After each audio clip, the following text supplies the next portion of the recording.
The Green Mile earned 4 Oscar nominations, but what may be even more haunting than what the film left on screen is the way fame permanently reshaped the lives of its cast 37 years later. Tom Hanks still stands as Hollywood's image of decency, but that glow feels heavier now, older somehow, as if time itself has been written across his face. Doug Hutchison, meanwhile, saw his name overshadowed by a marriage that sparked outrage across America, when at 51 he wed a 16-year-old bride. So after 37 years, did fame save them, swallow them whole, or turn them into entirely different people? Let's take a look back at the Green Mile cast then and now. Number 1. Tom Hanks, fame, grace, and the weight of time. Tom Hanks is the kind of name that instantly brings an entire golden era of Hollywood to mind.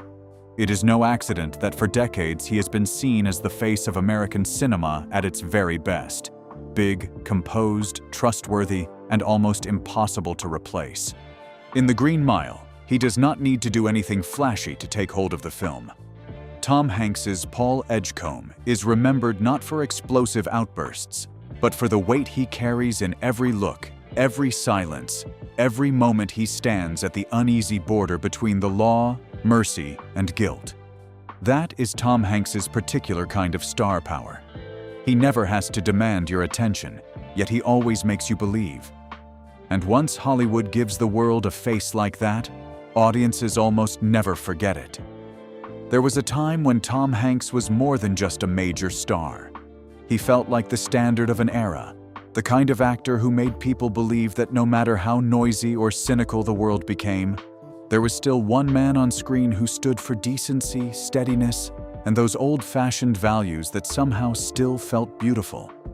That is why what makes Tom Hanks so affecting today is not the idea that he lost his fame or fell into some major scandal. What matters more is that he is still here, still famous, still deeply respected, but the glow around him no longer feels as light as it once did. It feels heavier now, deeper somehow, and marked very clearly by time. Looking at Tom Hanks today, people no longer see a man moving through the height of fame with the same ease he once had. His face has visibly aged. His voice is still familiar, but now it carries a weariness that time does not bother to hide. Even his more recent performances suggest that he no longer appears as a man conquering Hollywood, but as someone who has lived inside his own legend for a very long time. And maybe that is the saddest secret in Tom Hanks's story. The peak never really leaves a legend's life. It stays, but it stays so long that it begins to feel heavy. The public no longer looks at him as just an actor. They look at him as a memory of an older Hollywood. Every time he appears, audiences are not just watching a new performance. They are seeing a piece of their own youth, seeing a time when movies somehow felt grander, and seeing an icon growing older right in front of them. Tom Hanks is still Tom Hanks, still dignified, still loved, still nearly impossible to replace. But time has changed the color of that glow. It is no longer the light of a star still rising. It is the late light of a legend who is still standing, except now people no longer look at him with admiration alone, but with something harder to name, as if by looking at Tom Hanks, they are also seeing the cost of living long enough to become an icon. Number 2. Michael Clarke Duncan, the Gentle Giant. Gone too soon. Michael Clarke Duncan in The Green Mile did not leave an impression like a star trying to take over the screen. He entered the film as a contradiction too striking to forget. A towering body, a face full of weight and force, yet eyes so gentle and sad they almost hurt to watch. John Coffey was not the kind of character who needed many words to feel alive. He lived in the silences, in those slow, heavy steps, in the way he looked at people as if he already knew exactly where his fate was leading him. That is why audiences did not just remember him. They carried a sense of sorrow about him for years afterward. After that film, Michael Clarke Duncan's life changed completely. The Green Mile took him from a face few expected to become an emotional icon and turned him into someone Hollywood could no longer ignore, earning him an Academy Award nomination for Best Supporting Actor.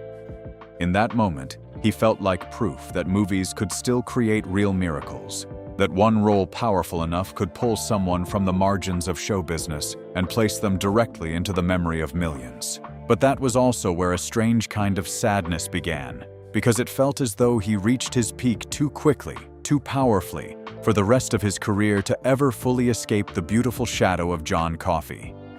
And then, heartbreakingly, Michael Clarke Duncan died in September 2012 at the age of 54, after complications from a heart attack he had suffered just weeks earlier. News of his death stunned Hollywood, not only because he had gone far too soon, but because there was always something about him that made people feel he should have had so much more time. He remains in the public memory as someone unfinished, a major talent who never got to walk the full distance he seemed meant to travel. And maybe that is the saddest secret about Michael Clarke Duncan. Some actors are dimmed by scandal, some are pushed out of the spotlight by time. But he was different. Audiences never turned on him, and Hollywood never swallowed him whole. He stayed in people's memories because of a rare kind of decency, because of one deeply beautiful performance, and because of a sense of loss that has never really gone away. When people look back on Michael Clarke Duncan today, they do not just remember the gentle giant who once made the world cry. They remember the enormous emptiness he left behind, as if life closed too early on someone who should have been allowed to stay much longer. Number 3. Doug Hutchison. When infamy overshadowed a career in the Green Mile, Doug Hutchison enters the film with a kind of energy that makes people uneasy almost right away. Percy Wetmore is not the loud, theatrical kind of villain. What makes him so disturbing is his cowardice, his pettiness, and that sense that power has somehow been placed in the wrong hands. Doug Hutchison plays him with such cold precision that audiences do not just hate Percy. They remember the suffocating discomfort that comes every time he appears. That was a real achievement for a character actor, because Hollywood has always needed faces that can genuinely make viewers squirm, and Doug Hutchison did that unusually well. But if the Green Mile made Doug Hutchison memorable as one of those villains audiences never quite forget, the years that followed pulled his name into a much darker place. On one side, he had been a highly effective character actor, the kind of performer who could make a film feel more unsettled the moment he walked into frame. On the other side, that entire image was almost swallowed whole by a private life scandal that sparked outrage across America. When Doug Hutchison, at 51, married a 16-year-old bride, the backlash was not intense simply because the age gap was so extreme. What shocked people even more was the feeling that these were two people standing at completely different ends of maturity, life experience, and power. On paper, the marriage could be presented as legal where it took place. But for many people, this was never just a legal question. It was a moral one. A man who had already lived through nearly a full adult life entering marriage with a teenage girl still far too young to fully grasp the weight of that choice. That imbalance is what truly left the public unsettled. And the reason it stayed with people is because it touched the rawest point in the culture. The line between what is legal and what is right, between formal consent and real maturity, between a love story as it is told and the feeling that something was wrong from the foundation up. By the time the relationship was being looked back on years later through the language of grooming, the public memory of Doug Hutchison had almost completely locked into that image.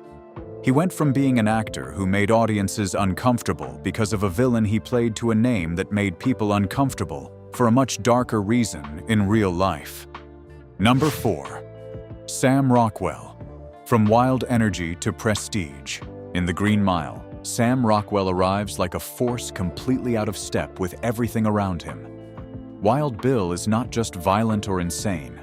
What makes him unforgettable is how unpredictable he feels, as if the moment he enters the frame, everything could spin out of control. Sam Rockwell does not make this character compelling in any comfortable way. He makes him dirty, twisted, erratic, and almost disgusting. That is why people remember him. Not because he was built like a classic movie star, but because he had something far rarer. He could throw a film off balance just by being in it. Years after The Green Mile, Rockwell did not rise the way Hollywood usually prefers its leading men to rise. He came up through roles that kept getting rougher, stranger, and more morally thorny, until he won an Oscar for 3 billboards outside Ebbing, Missouri. And that is where the contradiction became impossible to ignore. The highest peak of his career was tied to one of its biggest controversies. Rockwell's character was a racist, violent, deeply troubled police officer, and the debate exploded not just around the film, but around the larger question of whether Hollywood was being far too generous in rewarding a role like that. And that is exactly what makes Sam Rockwell more interesting than most actors of his generation. He was never polished into someone easy to love. He was celebrated for his ability to walk straight into the darkest, most uncomfortable parts of human nature.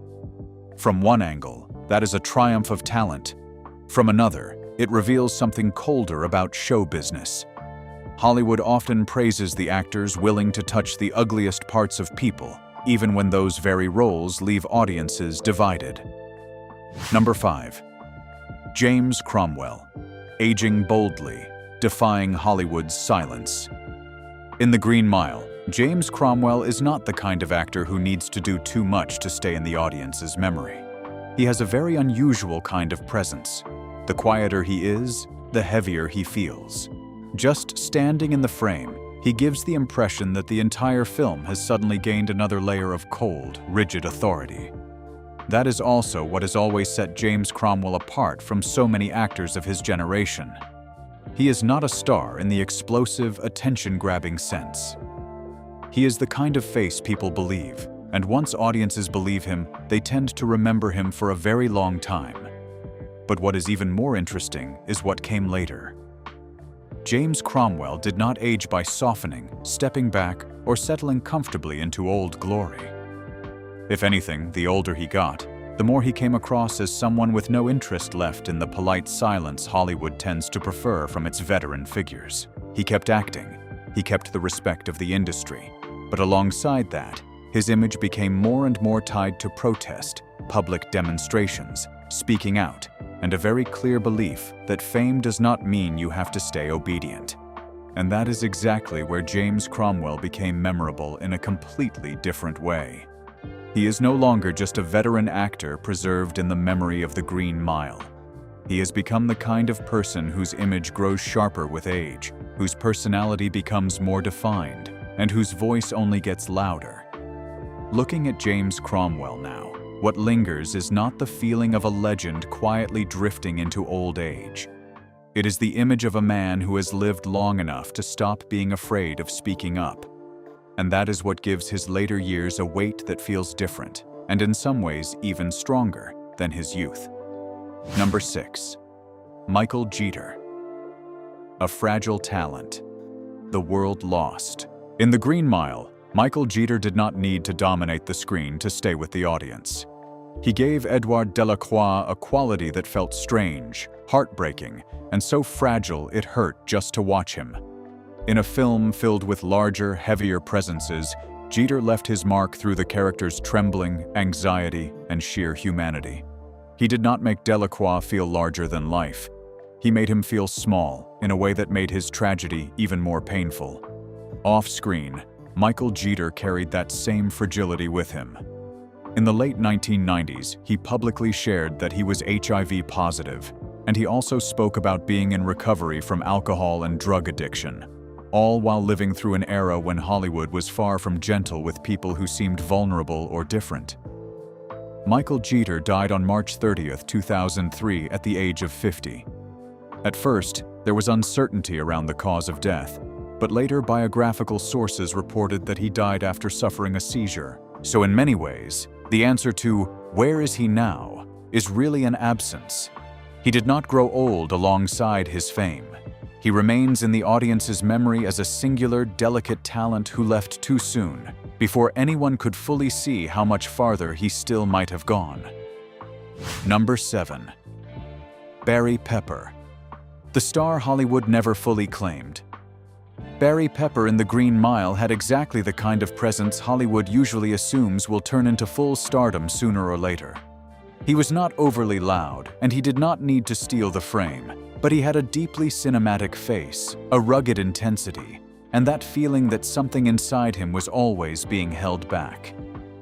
That kind of magnetism made Barry Pepper easy to remember as an actor who seemed to hold far more than any single role was allowing him to show. But the secret in Barry Pepper's story is that his fame always felt like a promise that was never fully fulfilled. After The Green Mile, he kept landing strong roles, kept working steadily, and kept showing up in projects that reminded audiences just how much weight he could carry on screen. And yet Hollywood never fully embraced him the way people once assumed it would. That too says something cold about show business. Talent, a cinematic face, and even the right timing are not always enough to carry someone all the way into the ranks of superstardom. Number 8. David Morse. The Quiet Strength Time. Couldn't erase. Not every actor who stays with audiences for years needs a breakout explosion. Some people linger in a quieter way, and David Morse is exactly that kind of presence. In The Green Mile, he does not bring the kind of sharp, icy charisma that instantly pulls every eye toward him. What he brings instead is steadiness, decency, and enough weight to make you believe that even in the darkest place, there can still be one man who has not lost himself. That is what made David Morse's Brutus Howell so memorable, without ever having to be loud about it. The life that followed the film carried that same spirit. David Morse never shot upward into the kind of exaggerated stardom Hollywood loves to package, but he was never swallowed up and forgotten either. He kept working in a way that was far steadier than many people realize, moving through film, television, and stage work with a very particular kind of respect around him, as if he never needed to be loud to prove what he was worth. Looking back now, what stands out is how far he has aged from the memory people carry of him back then, and yet the quality that made audiences believe in him has barely changed. In an entertainment world that is always chasing the next big explosion, David Morse feels like the kind of actor who reminds you that some people were never flashy to begin with, and time still could not make them fade. And maybe that is what The Green Mile left behind even more powerfully than the story on screen. Time did not just make these actors older, it rewrote them in ways no one could have predicted. Some moved through fame and became legends. Some were overshadowed by scandal.